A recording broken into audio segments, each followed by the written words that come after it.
नमस्कार, आप देख रहे हैं जनादेश न्यूज। मैं हूं आपके साथ रश्मि त्रिवेदी। खबरें शुरू करने से पहले एक नजर हेडलाइंस पर। हेडलाइन के प्रायोजक है सुशीला चैरिटेबल ट्रस्ट, जहां लोक हित और विकलांग लोगों की सहायता करना ही है कर्म, जिसका एक ही नारा जनहित में योगदान कराना।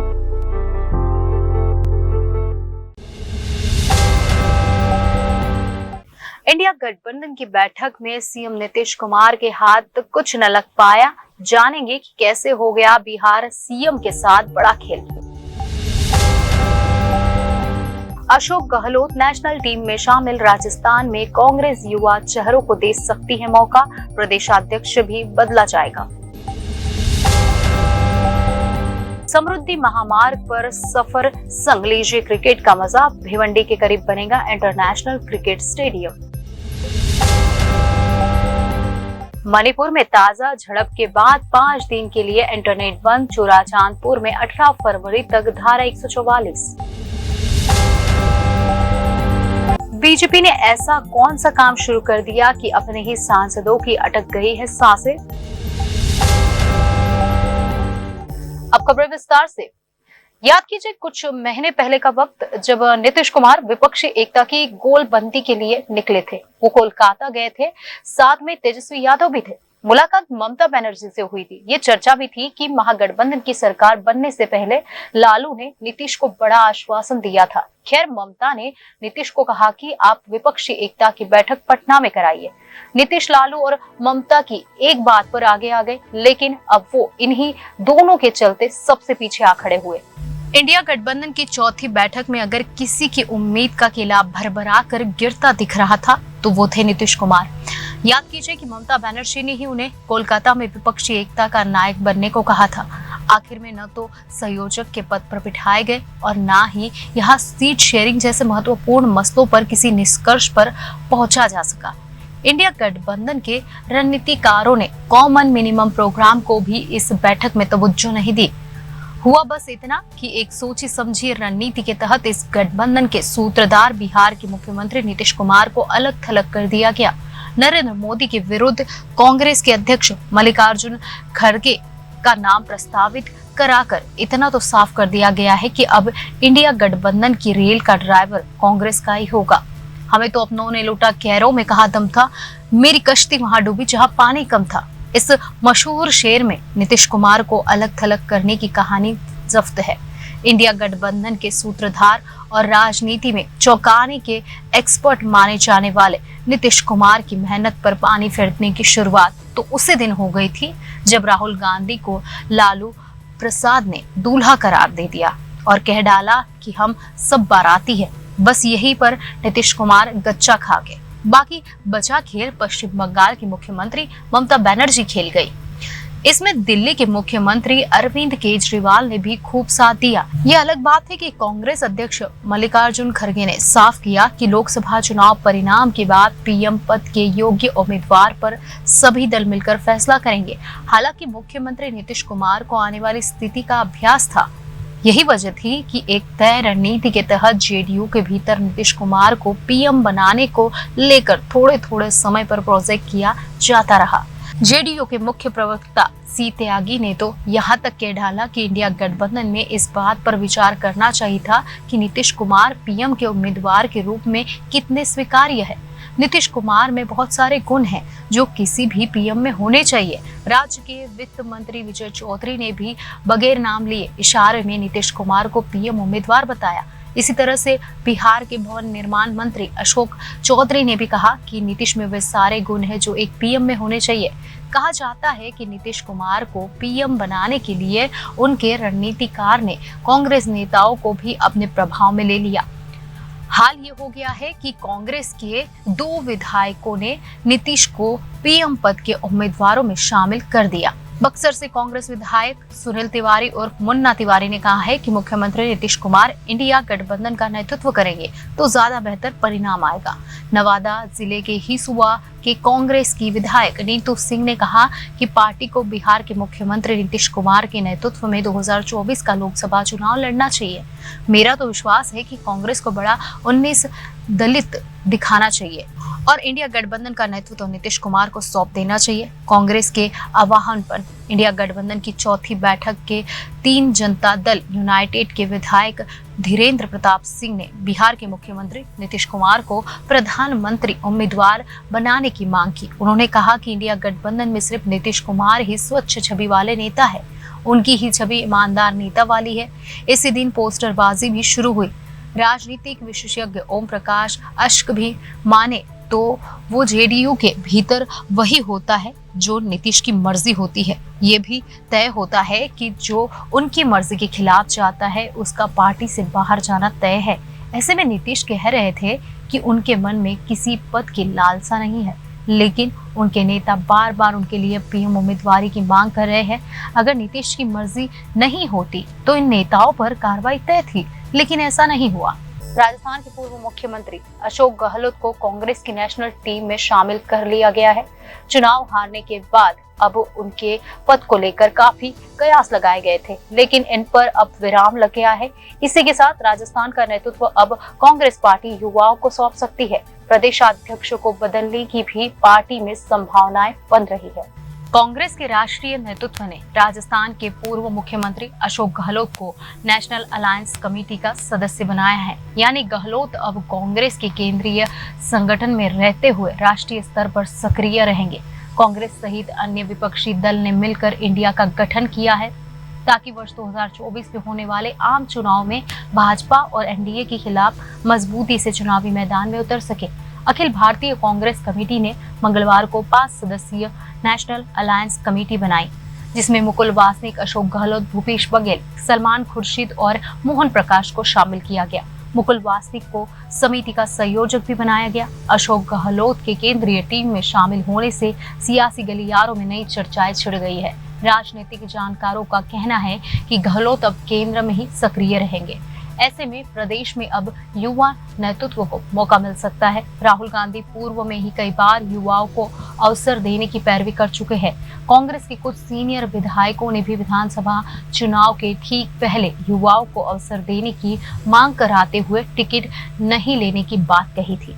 कांग्रेस नेता हेमाराम चौधरी और भरत सिंह कुंदनपुर के साथ अमीन खान, महादेव सिंह खंडेला और दीपेंद्र सिंह शेखावत ने युवाओं को अवसर देने की बात कही थी। हालांकि खान, खंडेला और शेखावत ने अपने बेटों के लिए टिकट की मांग की थी। हाल ही में कांग्रेस के राष्ट्रीय नेतृत्व ने मध्य प्रदेश में जीतू पटवारी को प्रदेशाध्यक्ष बनाया। विधानसभा चुनाव में जीतू पटवारी चुनाव हार चुके थे। इसके बावजूद भी उन्हें प्रदेशाध्यक्ष की कमान सौंपी। राजस्थान में कांग्रेस की हार के बाद अब नेतृत्व बदलने जाने की संभावना है। पीसीसी चीफ के पद पर गोविंद डोटासर के बजाय सचिन पायलट, हरीश चौधरी, दिव्या मेदरना सहित अन्य नेताओं के नाम पर विचार किया जा रहा है। यह भी चर्चाएं है कि इस बार पार्टी किसी ब्राह्मण समाज के युवा नेता को प्रदेशाध्यक्ष की कमान सौंप सकती है। विधानसभा चुनाव में हार के बाद कांग्रेस के प्रदेश प्रभारी सुखजिंदर सिंह रंधावा के पार्टी के प्रदेश नेतृत्व का बचाव किया। उन्होंने कहा कि नेतृत्व बदले जाने की जरूरत नहीं है, क्योंकि हार के बावजूद कांग्रेस ने सम्मानजनक प्रदर्शन किया है। प्रदेशाध्यक्ष बदले जाने की चर्चाओं के बीच अशोक गहलोत साफ तौर से इनकार कर चुके हैं कि वे प्रदेशाध्यक्ष नहीं बनेंगे। उन्होंने कहा कि वे 3 बार अध्यक्ष रह चुके हैं। अब पार्टी के निष्ठावान और संघर्षशील नेता को काम करने का अवसर दिया जाना चाहिए। हालांकि प्रदेशाध्यक्ष बदले जाने का अंतिम फैसला कांग्रेस हाईकमान को करना है। समृद्धि हाईवे मुंबई से नागपुर के बीच बन रहा है। यात्रियों का सफर आसान बनाने के साथ ही यह क्रिकेट खिलाड़ी तैयार करने में भी मददगार होगा। कैसे, वो आपको बताते हैं। मुंबई से नागपुर के बीच 15 समृद्धि महामार्ग यात्रियों का सफर आसान बनाने के साथ ही अब क्रिकेट खिलाड़ी तैयार करने में भी मददगार होगा। जी हां, प्रोजेक्ट तैयार करने के बाद महाराष्ट्र राज्य सड़क विकास निगम ने बच रही प्रोजेक्ट तैयार करने के बाद महाराष्ट्र राज्य सड़क विकास निगम ने बच रही अतिरिक्त जमीन पर इंटरनेशनल क्रिकेट स्टेडियम और कोचिंग सेंटर बनाने का निर्णय लिया है। यहाँ नए खिलाड़ियों को तैयार करने और उन्हें प्रैक्टिस कराने के अलावा आवश्यकता अनुसार मैच भी आयोजित किए जाएंगे। MSRDC की इस योजना को पूरा करने में महाराष्ट्र क्रिकेट एसोसिएशन ने भी रुचि दिखाई है। MSRDC के एक वरिष्ठ अधिकारी के अनुसार ठाणे जिले के भिवंडी स्थित अमने तहसील में क्रिकेट स्टेडियम बनाने की योजना है। स्पोर्ट्स एक्टिविटी के लिए निगम की 50 एकड़ जमीन देने के लिए टेंडर जारी कर दिया गया है। हालांकि केवल रजिस्टर्ड पब्लिक चैरिटेबल ट्रस्ट को ही यह जमीन दी जाएगी। जमीन का मालिकाना हक MSRDC के पास ही रहेगा। खेलों को प्रोत्साहित करने के लिए 99 वर्ष के लिए जमीन लीज पर दी जाएगी। स्पोर्ट्स एक्टिविटी की भिवंडी की 50 एकड़ जमीन प्राप्त करने के लिए कोई भी ट्रस्ट 5 जनवरी तक MSRDC के संपर्क समृद्धि महामार्ग के तहत 701 किलोमीटर लंबा हाईवे तैयार किया जा रहा है। देश के सबसे हाईटेक हाईवे और उसके करीब औद्योगिक केंद्र का निर्माण करने के लिए प्रशासन की तरफ से हाईवे के आसपास की जमीनें अधिग्रहित की गई थी। हाईवे का निर्माण कार्य अंतिम चरण के करीब पहुंच गया है। महामार्ग के निर्माण के लिए जितनी जमीन की जरूरत है उसका उपयोग MSRDC कर चुकी है। वही भिवंडी जिले में पहले से ही कई छोटे बड़े उद्योग है। इस कारण हाईवे के करीब की भिवंडी की 50 एकड़ जमीन का इस्तेमाल उद्योग के बजाय स्पोर्ट्स को बढ़ावा देने के लिए किया जाने की तैयारी है। इसी के तहत यहाँ विश्व स्तरीय स्टेडियम बनाने की योजना है ताकि परिसर के अलावा भिवंडी और आसपास के ग्रामीण क्षेत्रों का विकास तेजी से हो। इसके अलावा यहाँ ट्रेनिंग सेंटर होने का लाभ यहाँ के युवा खिलाड़ियों को भी मिलेगा और योग्यता अनुसार उन्हें ट्रेनिंग दी जाएगी। मुंबई नागपुर हाईवे से कनेक्ट होने के चलते दर्शक भी आसानी से स्टेडियम तक पहुंच सकेंगे। MSRDC की योजना में MSR में चौथे इंटरनेशनल क्रिकेट स्टेडियम तैयार होने का रास्ता साफ हो गया है। मौजूदा समय में मुंबई में 2 और नई मुंबई में 1 इंटरनेशनल क्रिकेट स्टेडियम है। चर्च गेट में वानखड़े और वेबॉर्न स्टेडियम है, जबकि नवी मुंबई में DY पाटिल क्रिकेट स्टेडियम है। मुंबई में होने वाले करीब सभी इंटरनेशनल मैच वानखड़े स्टेडियम में होते हैं। वैसे ठाणे शहर में दादाजी कोंडदेव स्टेडियम है, लेकिन ट्रेनिंग सेंटर की कमी होने से ठाणे जिले के युवाओं को प्रशिक्षण के लिए दूर जाना पड़ता है। भिवंडी में स्टेडियम बनने से स्थानीय खेल प्रतिभाओं को घर के करीब ही ट्रेनिंग उपलब्ध हो सकेगी। मुंबई से नागपुर के बीच 701 किलोमीटर लंबे समृद्धि महामार्ग का निर्माण कार्य अंतिम फेज में चल रहा है। 701 में से 600 किलोमीटर मार्ग वाहनों के लिए खोल दिए गए हैं। नागपुर से भरवीर के बीच खुले हाईवे से रोजाना 15 से 20 हजार वाहन गुजर रहे हैं। हाईवे के अंतिम फेज में नासिक से ठाणे के बीच हाईवे का निर्माण कार्य तेज रफ्तार से चल रहा है। हालांकि इस फेज में पैकेज का कुछ काम अभी बाकी है। आंकड़ों की परियोजना की बात करें, आंकड़ों में परियोजना की अगर हम बात करते हैं तो 50 एकड़ में होगा स्टेडियम परिसर। 99 साल की होगी भूखंड की लीज। 5 जनवरी तक होगा ट्रस्टों को मौका। 4 इंटरनेशनल स्टेडियम होंगे MMR में।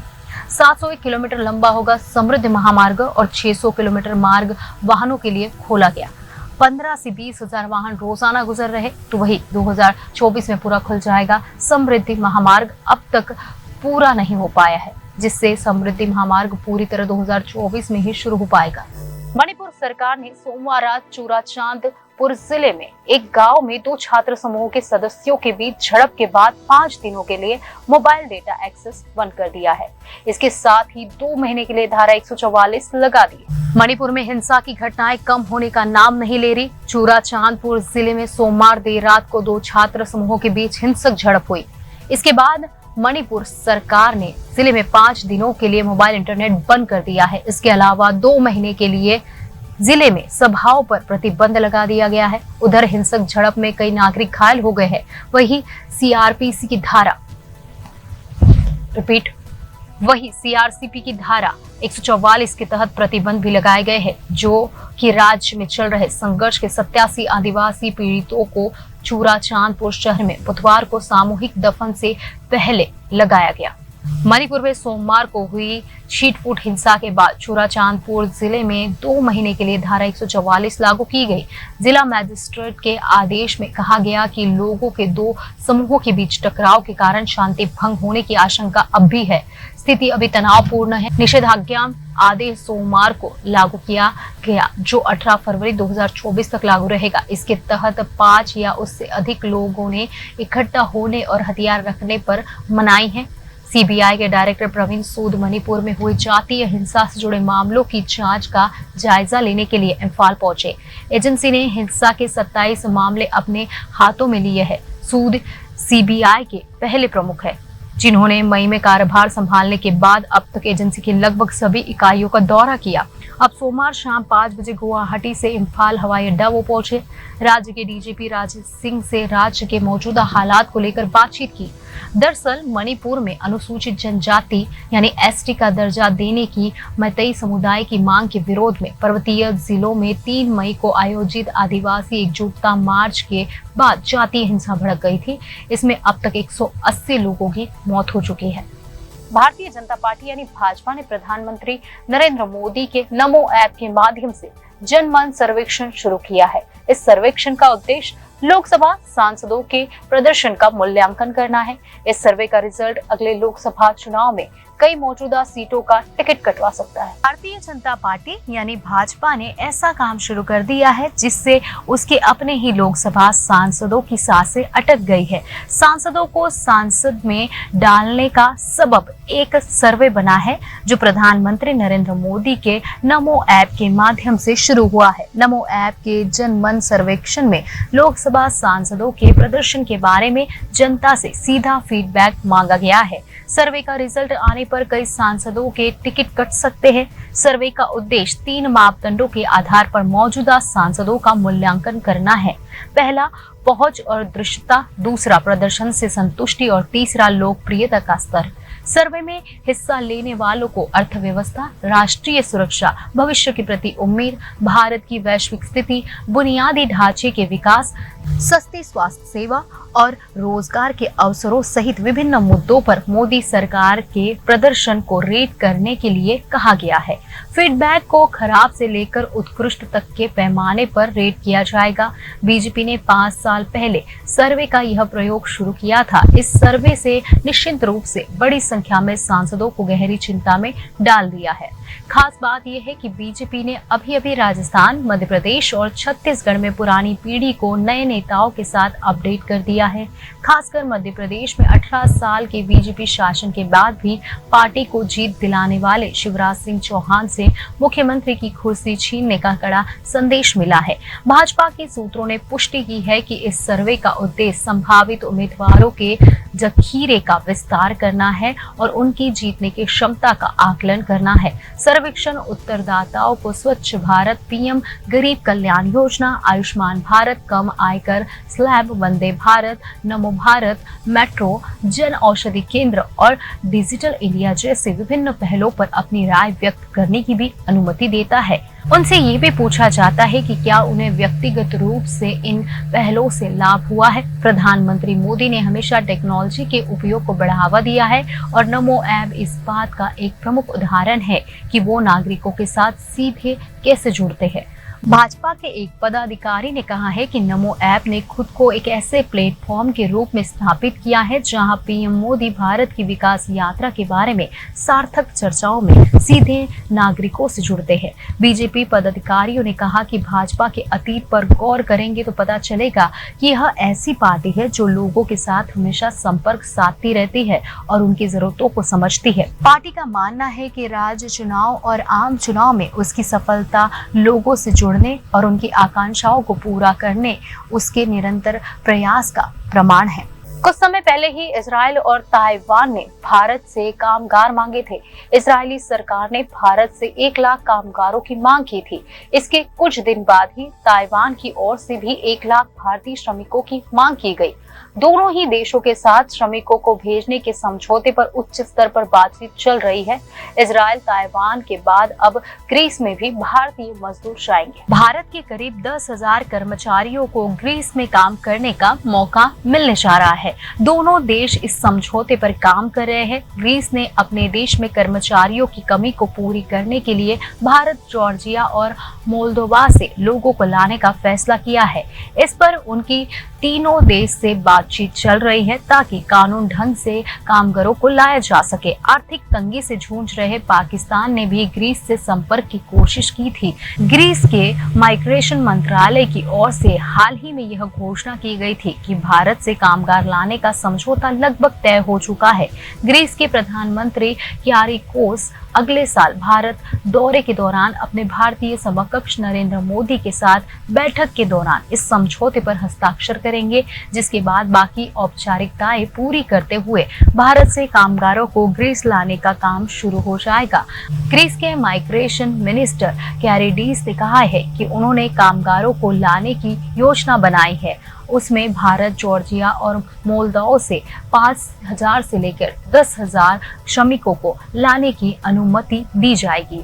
कैरिडीस ने कहा कि ग्रीस में खास तौर से कृषि क्षेत्र में श्रमिकों की कमी है। हम चाहते हैं कि ऐसे लोग आए जो यहाँ आए, जो अपना काम करे और शांति से अपनी जिंदगी जिए। यहाँ आकर वह तुर्की में इस्लामाबादी एजेंडों की बात ना करे, वह यहाँ आकर किसी दूसरे अपराध में संलग्न ना हो जाए। वीजा खत्म होने पर ग्रीस में योगदान देकर अपने देश में लौट जाए। मुझे यकीन है कि भारतीय, मोल्दोवन और जॉर्जियाई श्रमिक इसी तरह से सफलता का एक मॉडल बनेंगे। भारत और ग्रीस के बीच बीते कुछ समय में संबंध बेहतर हुए हैं। भारत के प्रधानमंत्री नरेंद्र मोदी ने इस साल अगस्त में ग्रीस का दौरा किया था और वहां के पीएम क्यारिकोस से मुलाकात की थी। रिपीट, भारत के प्रधानमंत्री नरेंद्र मोदी ने इस साल अगस्त में ग्रीस का दौरा किया था और वहां के पीएम से यानी क्यारिकोस से मुलाकात की थी। ये 40 साल में किसी भारतीय प्रधानमंत्री की पहली ग्रीस की यात्रा थी। इस दौरान दोनों देशों ने अब रक्षा, बुनियादी ढांचे, कृषि, शिक्षा और औद्योगिकी क्षेत्र में द्विपक्षीय संबंधों को मजबूत करने के साथ साथ 2030 तक दोनों देशों के बीच व्यापार की मात्रा को दुगना करने की योजना की घोषणा की। साथ ही ग्रीस के प्रधानमंत्री ने 2024 में भारत का दौरा करने का भी वादा किया था, जिसके बाद कामगारों से जुड़ा ये समझौता होने जा रहा है। पीएम मोदी ने अमेरिका की खालिस्तानी आतंकी पन्नू की हत्या की साजिश के आरोप पर पहली बार बयान दिया है। पीएम मोदी ने कहा है कि अगर अमेरिका पन्नू को मारने की साजिश पर कोई सबूत देता है, वे इस पर विचार करेंगे। पीएम मोदी ने खालिस्तानी आतंक पर पश्चिमी देशों को भी सुना दिया। अमेरिका में भारतीय अधिकारी पर खालिस्तानी आतंकी गुरपतवंत सिंह पन्नू की हत्या की साजिश के आरोप लगाए जाने के बाद पीएम मोदी ने पहली बार अपना बयान दिया है। पीएम मोदी ने साफ कहा है कि अगर भारतीय साजिश के बारे में कोई भी सबूत दिया जाता है तो वह इस पर निश्चित रूप से विचार करेंगे। उन्होंने ये भी कहा कि कुछ घटनाएं भारत और अमेरिका के बीच दोस्ती को पटरी से नहीं उतार सकती। ब्रिटिश अखबार फाइनेंशियल टाइम्स को दिए इंटरव्यू में पीएम मोदी ने साफ कहा है, अगर हमारे किसी नागरिक ने कुछ भी अच्छा या बुरा किया है तो हम उस पर विचार करने के लिए तैयार है। हमारी प्रतिबद्धता कानून के शासन के प्रति है। पीएम मोदी ने इस दौरान विदेशों में मौजूद कुछ गतिवादी पीएम मोदी ने इस दौरान विदेशों में मौजूद कुछ अतिवादी गुटों की गतिविधियों पर गंभीर चिंता जताई। पीएम मोदी ने कहा, अतिवादी तत्व अभिव्यक्ति की आजादी के नाम पर धमकाने में जुटे हैं और हिंसा को उकसा रहे हैं। इससे पहले भारतीय नागरिक निखिल गुप्ता पर पन्नू की हत्या की साजिश करने के आरोप लगे हैं। अमेरिका उसके प्रत्यर्पण की मांग कर रहा है। भारत ने साल 2020 में खालिस्तानी पन्नू को आतंकी घोषित किया था, जो आतंकवादी गुट सिख फॉर जस्टिस का नेतृत्व करता है। भारत ने बार बार कहा है कि पश्चिमी देश खालिस्तानी आतंकवाद को गंभीरता से नहीं ले रहे हैं। भारत और अमेरिका के बीच दोस्ती पर पीएम मोदी ने कहा है कि सुरक्षा और आतंकवाद निरोधक सहयोग हमारी भागीदारी के प्रमुख तत्व है। उन्होंने कहा कि मैं नहीं समझता हूँ कि कुछ घटनाओं का असर भारत और अमेरिका की दोस्ती पर पड़ेगा।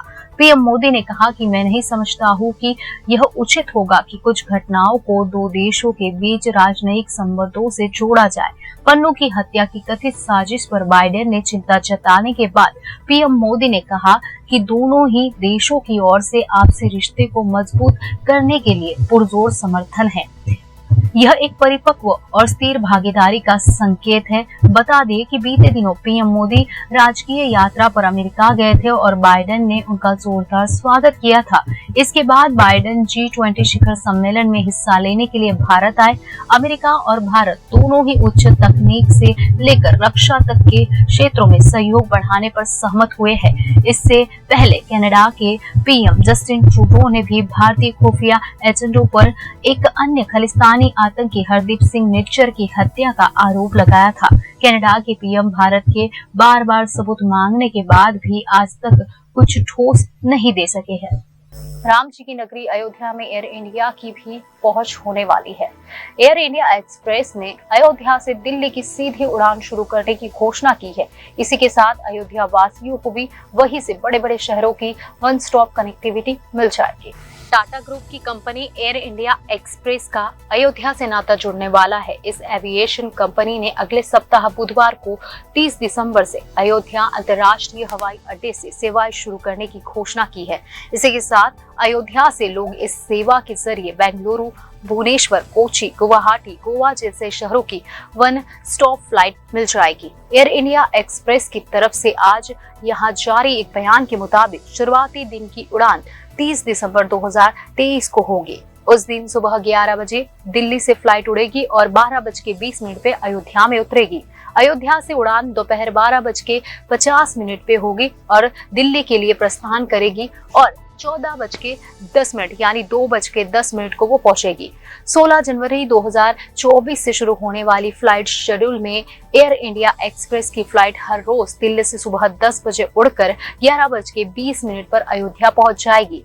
वापसी में दोपहर से ठीक पहले 11:50 पर अयोध्या से टेक ऑफ कर 12:55 पर दिल्ली पहुंच जाएगी। इस शुरुआत पर टिप्पणी करते हुए एयर इंडिया एक्सप्रेस के प्रबंध निदेशक आलोक सिंह ने कहा कि एयरपोर्ट खुलने के बाद एयर इंडिया एक्सप्रेस अयोध्या से परिचालन शुरू करने को लेकर उत्साहित है। यह देश भर के टीयर 2 और टीयर 3 शहरों से कनेक्टिविटी बढ़ाने की हमारी प्रतिबद्धता को रेखांकित करता है।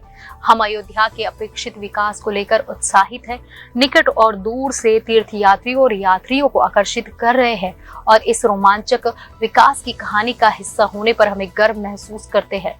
एयर इंडिया एक्सप्रेस अयोध्या को भुवनेश्वर, बेंगलुरु, कोच्चि, गुवाहाटी, गोवा, ग्वालियर, जयपुर, पुणे, सूरत, श्रीनगर और शारजाह जैसे गंतव्य से जोड़ने के लिए सुविधाजनक वन स्टॉप यात्रा कार्यक्रम भी प्रदान करेगी। स्पाइसजेट एयरलाइन को दिल्ली हाई कोर्ट ने झटका लगाया है। कोर्ट ने उसे 2 इंजन कंपनियों टीम फ्रांस और सनबर्ड फ्रांस के 3.7 करोड़ रुपए का बकाया चुकाने का निर्देश दिया है। अदालत ने एयरलाइन को 1 हफ्ते के भीतर एक हलफनामा दायर करने का भी निर्देश दिया है। स्पाइसजेट ने इन दोनों कंपनियों से विमान के इंजन लिए हैं। स्पाइसजेट एयरलाइन को मंगलवार को दिल्ली हाई कोर्ट से झटका लगा। कोर्ट ने उसे 2 इंजन कंपनियों टीम फ्रांस और सनबर्ड फ्रांस का करीब $4,50,000 यानी करीब 3.7 करोड़ रुपए का बकाया चुकाने का निर्देश दिया है। स्पाइसजेट को यह राशि आगामी 3 जनवरी तक चुकानी है। स्पाइसजेट ने इन दोनों कंपनियों के किराए पर विमानों के इंजन लिए हैं। अदालत ने एयरलाइन को 1 हफ्ते के भीतर एक हलफनामा दायर करने का भी निर्देश दिया है, जिसमें यह बताया जाए कि वह बकाया राशि को किस तरह से भुगतान करने का इरादा रखती है। स्पाइसजेट के इंजन की रीडिलीवरी से संबंधित अपने इरादे स्पष्ट करने को कहा गया है। सुनवाई के दौरान जस्टिस रेखा ने कहा कि स्पाइसजेट अदालत को इंजनों के इस्तेमाल से रोकने के लिए आदेश पारित करने के लिए मजबूर कर रही है। उन्होंने कहा, किसी के इंजन का आप वर्षों से उपयोग कर रहे हैं और आप उन्हें भुगतान नहीं कर रहे हैं। यदि आप भुगतान करने में असमर्थ हैं, तो उनके इंजन वापस कर दें। स्पाइसजेट 29 दिसंबर तक कुल राशि का 2% का भुगतान करने की पेशकश कर रही थी, लेकिन कोर्ट ने उसे मजाक नहीं करने को कहा और 3.7 करोड़ रुपए का भुगतान करने का निर्देश दिया। स्पाइसजेट ने मंगलवार को कहा कि उसने गो फर्स्ट का अधिग्रहण करने में रुचि जताई है। दिवालिया विमानन कंपनी की उचित जांच पड़ताल के बाद प्रस्ताव पेश करने की योजना बना रही है। गो फर्स्ट ने प्रेंट एंड विंटनी इंजन समस्याओं के कारण उत्पन्न वित्तीय संकट के बीच 3 मई से उड़ान सेवाएं बंद कर दी थी। एयरलाइन स्पाइसजेट ने मंगलवार को कहा कि उसने गो फर्स्ट का अधिग्रहण करने में रुचि व्यक्त की है और दिवालिया एविएशन कंपनी की उचित जांच पड़ताल के बाद प्रस्ताव पेश करने की योजना बना रही है कंपनी। गौरतलब है कि 3 मई 2023 से गो फर्स्ट में प्रेंट एंड विंटनी इंजन समस्याओं के कारण उत्पन्न वित्तीय संकट के बीच की सभी उड़ानों को रद्द कर दिया गया। स्पाइसजेट ने शेयर बाजार को दी जानकारी में कहा कि उसने गो फर्स्ट के समाधान पेशेवर के समक्ष रुचि व्यक्त की है। स्पेस जेट के साथ संभावित संयोजन से एक मजबूत तथा व्यवहार्य एयरलाइन बनाने की दृष्टि से जांच पड़ताल करने के बाद वह एक प्रस्ताव प्रस्तुत करना चाहती है। कंपनी ने साथ ही में बताया कि उसके निदेशक मंडल ने अपनी वित्तीय स्थिति को मजबूत करने और विकास योजनाओं में निवेश के लिए संसाधन उपलब्ध कराने के मकसद से करीब 27 करोड़ अमेरिकी डॉलर की नई पूंजी जुटाने की प्रक्रिया को हाल ही में मंजूरी दे दी है। बॉलीवुड एक्ट्रेस कंगना रनौत के फैंस के लिए एक बेहद बड़ी खबर सामने आई है। एक्ट्रेस अब एक्टिंग के साथ साथ चुनाव भी लड़ेगी। वह लोकसभा चुनाव 2024 में बीजेपी के टिकट पर खड़ी होगी। उनके पिता ने इस बात की पुष्टि की है। हालांकि किस सीट से, इसकी जानकारी अभी नहीं हो सकी। बॉलीवुड एक्ट्रेस कंगना रनौत की फिल्मों के लिए ये साल शुभ नहीं रहा, लेकिन जाते जाते उन्हें 2023 में बड़ी सौगात दे दी है। खबर है कि वह अब लोकसभा चुनाव लड़ेगी। लंबे समय से इस बात की चर्चा हो रही थी। लोग दावा कर रहे थे कि वह सांसद बनने के लिए मैदान में उतरेगी और अब उनके पापा ने ही इस पर मोहर लगा दी है। बता दिया है कि भारतीय जनता पार्टी यानी बीजेपी की तरफ से वह खड़ी होगी, लेकिन किस सीट से ये तय करना भी बाकी है। कंगना बीजेपी के टिकट पर ही चुनाव लड़ेगी, लेकिन वह कहां से चुनाव लड़ेगी इसका फैसला पार्टी को करना है। रविवार को कंगना ने कुल्लू के शास्त्री नगर स्थित अपने आवास पर भाजपा के राष्ट्रीय अध्यक्ष जेपी नड्डा के साथ बैठक की। इसके बाद से ही कंगना के बीजेपी से चुनाव लड़ने की अटकलें तेज हो गई है। हालांकि अब उनके पिता ने साफ कर दिया है कि वह अगले साल चुनाव लड़ेगी। कंगना ने अक्सर पीएम नरेंद्र मोदी की तारीफ की है। सोशल मीडिया पर जिस तरह से वह पोस्ट करती है, उससे लोगों को लगा था कि वो अब पक्का ये चुनाव तो लड़ेगी ही। इसके अलावा हिमाचल प्रदेश के बिलासपुर में आरएसएस का एक कार्यक्रम हुआ था, जिसमें कंगना रनौत शामिल हुई थी। वैसे तो रिपोर्ट्स में अटकलें जताई जा रही थी कि एक्ट्रेस मंडी या फिर चंडीगढ़ से लोकसभा चुनाव लड़ सकती है। हालांकि अभी कंफर्म नहीं है। वर्क फ्रंट की बात करें तो कंगना को आखिरी बार एरियल एक्शन फिल्म तेजस में देखा गया था। फिल्म बॉक्स ऑफिस पर औंधे मुँह गिरी थी। अब वह अपने निर्देशन में बनी फिल्म इमरजेंसी में पूर्व प्रधानमंत्री इंदिरा गांधी का किरदार निभाती नजर आएगी। फिल्म पहले नवंबर 2023 में रिलीज होने वाली थी, लेकिन फिल्म को 2024 तक बढ़ा दिया गया। इसमें श्रेयस तलपड़े, अनुपम खेर, दिवंगत सतीश कौशिक और महिमा चौधरी भी अहम भूमिकाओं में दिखाई देंगे। खबरों में आज बस इतना ही। आने वाली सभी खबरों को जानने के लिए आप जुड़े रहिए जनादेश न्यूज के साथ।